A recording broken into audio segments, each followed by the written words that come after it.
Anomalie, je vais vous dire, des anomalies, c'est d'avoir, comme l'a fait le précédent gouvernement, mis en place un système qui n'était pas fiable, d'avoir signé un contrat en 2011, un système qui n'était pas établi, et d'avoir laissé le soin à ce gouvernement, donc à ce ministre des Transports, d'avoir à mettre en place un système qui n'était pas sécurisé.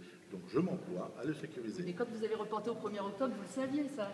Donc vous auriez pu choisir plus tard en me disant qu'il faut laisser temps. Donc là, c'est juste savoir quelles sont les anomalies qui vous amènent aujourd'hui à reporter du 1er octobre Vous demandez à Ecomove, ce sont les techniciens, et donc ils vous diront... Mais de manière simple, hein, c'est pas pour d'accord, mais moi je ne vais pas endosser la question... Dire, bah voilà, je vous apprends... Je sais bien ce que vous voulez me faire dire, mais je ne vous le dis pas.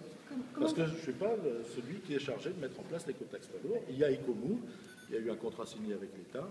Bon, ben voilà, c'est comme ça. Comment vous allez vous assurer qu'il n'y ait pas de fraude au niveau des boîtiers de contrôle des poids lourds? Parce qu'il n'y a pas de... Ils ne sont pas agréés, il peut y avoir de la fraude. Pas de fraude. D'ailleurs, je rappelle que tous les itinéraires ne sont pas taxés. Sur le réseau taxable. Seuls quelques pourcents, moins de 2% des itinéraires nationaux sont taxés. Ils peuvent être départementaux ou nationaux. Et les dispositifs issus du contrat signé par mes prédécesseurs ont été mis en place, vous les voyez, ça s'appelle du portique.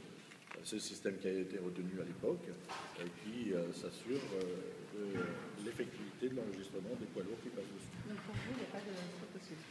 Pour moi, j'espère évidemment qu'il n'y en a pas. Il n'y a pas de raison qu'il y en ait d'ailleurs. C'est précisément ce qui est en train d'être vérifié. Il n'y en a pas, parce que ces dispositifs sont des dispositifs qui aussi peuvent exister par ailleurs. Vous avez parlé de laboratoire de tests en région Rhône-Alpes.